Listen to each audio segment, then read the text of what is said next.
Hi hello അസ്സാം വലൈക്കും welcome back to my channel. ഇന്ന് ഞാനിത് നല്ല പെർഫെക്റ്റ് ആയിട്ട് നമുക്ക് ഉണ്ടാക്കാൻ വേണ്ടി പറ്റുന്നൊരു ചായക്കട സ്പെഷ്യൽ ഉണ്ടപ്പൊരിൻ്റെ റെസിപ്പിയാണ് കേട്ടോ ഷെയർ ചെയ്യുന്നത്.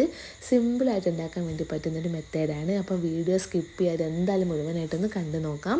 അതിന് വേണ്ടിയിട്ട് മിക്സിയുടെ ജാറിലേക്ക് നന്നായി പഴുത്തിട്ടുള്ള 3 പാളയംകോടൻ പഴവും ഒരു 2-3 ഏലക്കയും കൂടി ചേർത്ത് നല്ല രീതിയിലൊന്ന് പേസ്റ്റ് ആക്കി എടുക്കണം. ഇനി മറ്റൊരു ബൗളിലേക്ക് അരക്കപ്പ് മൈദയും അരക്കപ്പ് ഗോതമ്പ് പൊടിയും ഞാൻ എടുത്തിട്ടുണ്ട്. നിങ്ങൾക്കിത് കംപ്ലീറ്റ് ആയിട്ട് ഗോതമ്പ് പൊടിയിൽ ചെയ്യണമെങ്കിൽ അങ്ങനെ ചെയ്യാം, അല്ലെങ്കിൽ മൈദയിൽ ചെയ്യണമെങ്കിൽ അങ്ങനെ ചെയ്യാം, കുഴപ്പമൊന്നുമില്ല. ഞാനിവിടെ രണ്ടും ഹാഫ് പോർഷനായിട്ടാണ് എടുത്തിട്ടുള്ളത്.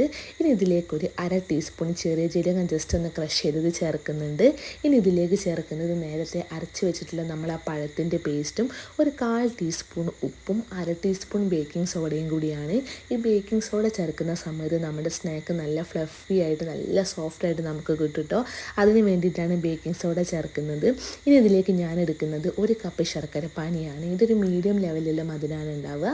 നിങ്ങൾക്ക് മധുരം കൂട്ടണമെങ്കിൽ കുറച്ചും കൂടി കൂട്ടിയെടുത്താൽ മതി ശർക്കരൻ്റെ എണ്ണം. ഇനി നമുക്കതിലേക്ക് ശർക്കര പാനി നമ്മുടെ ഈ മിക്സിലേക്ക് ചേർത്ത് നല്ല രീതിയിലൊന്ന് യോജിപ്പിച്ചെടുക്കണം. നിങ്ങൾ ശർക്കര പാനി എടുക്കുന്ന സമയത്ത് നല്ല രീതിയിലൊന്ന് അരിച്ചിട്ട് വേണം കേട്ടോ ഇതിലേക്ക് ചേർക്കാനായിട്ട്. അല്ലാത്ത സമയത്ത് ശർക്കരയിൽ നല്ല പൊടിയും മണ്ണൊക്കെ ഉണ്ടാവും, അതൊക്കെ നമ്മുടെ സ്നാക്കിലാവാനായിട്ടുള്ള ചാൻസ് ഉണ്ട്. ഈ ശർക്കര പാനി കുറേശ്ശെ ചേർത്ത് നല്ല രീതിയിലൊരു തിക്ക് ബാറ്റർ നമുക്ക് റെഡിയാക്കി എടുക്കണം. വെള്ളവും ശർക്കരപ്പാനും ഇടകലർത്തി ചേർത്താൽ മതി. നിങ്ങൾ മധുരത്തിനനുസരിച്ചിട്ട് ശർക്കരപ്പാനി നിങ്ങൾ റെഡിയാക്കിയത് കഴിഞ്ഞ് പോയിട്ടുണ്ടെങ്കിൽ 2-3 ടേബിൾ സ്പൂൺ വെള്ളം കൂടി ചേർത്ത് നല്ല രീതിയിലൊന്ന് മിക്സ് ചെയ്തെടുത്താൽ മതി. അങ്ങനെ ഞാൻ മിക്സ് ചെയ്തിട്ട് നല്ല തിക്കാണ്. ഇത്ര തിക്ക് നമുക്ക് ആവശ്യമില്ല, കുറച്ചും കൂടി ഒന്ന് ലൂസ് ആവേണ്ടതുണ്ട്. കാരണം ഇത് നമ്മൾ ഓൾറെഡി 2 മണിക്കൂർ റെസ്റ്റ് ചെയ്യാൻ വെക്കുന്നുണ്ട്. ആ സമയത്ത് കുറച്ചും കൂടി ഒന്ന് മാവ് തിക്കാവും. അപ്പോൾ ഒരു മീഡിയം ഒരു ലൂസിൽ വേണം നമ്മളിതൊന്ന് റെഡിയാക്കി എടുക്കാനായിട്ട്. അങ്ങനെ ഞാൻ ഇതിലേക്ക് ഒരു 2-3 ടേബിൾ സ്പൂൺ വെള്ളം കൂടി ചേർത്ത് നല്ല രീതിയിലൊന്ന് മിക്സ് ചെയ്തെടുക്കുന്നുണ്ട്. നല്ല സ്റ്റിക്കി ആയിട്ട്, അതായത് വലിഞ്ഞു പോകുന്നൊരു പാകത്തിനാണ് നമുക്കിതിൻ്റെ ഒരു മാവ് റെഡിയാക്കി എടുക്കേണ്ടത്. അങ്ങനെ ആവുന്ന സമയത്താണ് നമ്മുടെ കായപ്പം നല്ല കറക്റ്റ് ഷേപ്പിൽ നല്ല പെർഫെക്റ്റ് ആയിട്ട് നമുക്ക് ഉണ്ടാക്കിയെടുക്കാൻ വേണ്ടി പറ്റുള്ളൂ. അങ്ങനെ ഞാൻ നല്ല രീതിയിലൊന്ന് മിക്സ് ചെയ്തിട്ട് ഇത് ഈ ഒരു പാകത്തിലാക്കി എടുക്കുന്നുണ്ട്.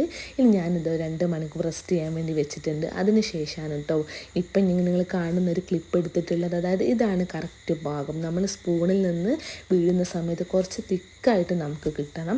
അതിനുശേഷം ഞാനെന്താ ഓയിൽ നല്ല രീതിയിലൊന്ന് ചൂടാവാനായിട്ട് വെച്ചിട്ടുണ്ട്.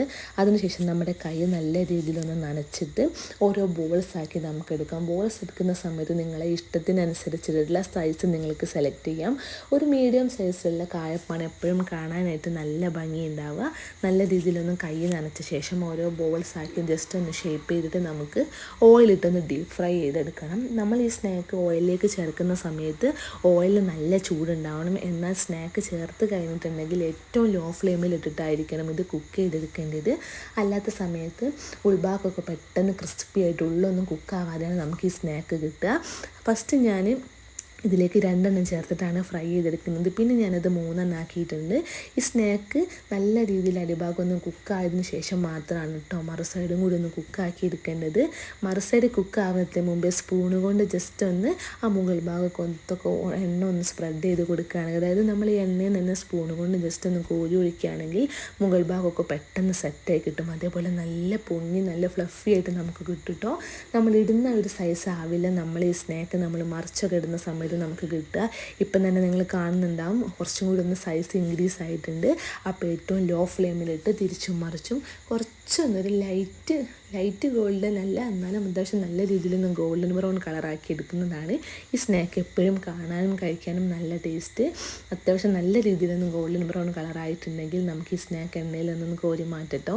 നല്ല ടേസ്റ്റുള്ളൊരു സ്നാക്കിൻ്റെ റെസിപ്പിയാണ് കേട്ടോ. പഴത്തിൻ്റെ ഫ്ലേവറൊക്കെ നല്ല രീതിയിൽ നമുക്ക് സ്നാക്കിന് കിട്ടും. ഈ മഴക്കാലത്ത് ഈ ചൂട് കട്ടൻ ചായൻ്റെ കൂടെയൊക്കെ ബെസ്റ്റ് കോമ്പിനേഷൻ ആയിട്ടുള്ളൊരു റെസിപ്പി കൂടിയാണ്. അപ്പോൾ നിങ്ങൾ എന്തായാലും ഒന്ന് ട്രൈ ഔട്ട് ആക്കി നോക്കുക. നിങ്ങളെ വാല്യുബിൾ ആയിട്ടുള്ള കമൻസൊക്കെ ഒന്ന് അറിയിക്കുക. എൻ്റെ ചാനൽ ആദ്യമായിട്ട് കാണുന്നവരുണ്ടെങ്കിൽ ഇതേപോലുള്ള സിമ്പിൾ റെസിപ്പീസ് ഇഷ്ടമാവുകയാണെങ്കിൽ എന്തായാലും ഒന്ന് സബ്സ്ക്രൈബ് ചെയ്ത് സപ്പോർട്ടും കൂടി ചെയ്യുക. അപ്പോൾ നമുക്ക് ഇൻഷാ അല്ലാഹ് നെക്സ്റ്റ് വീഡിയോയിൽ കാണാം. ബൈ.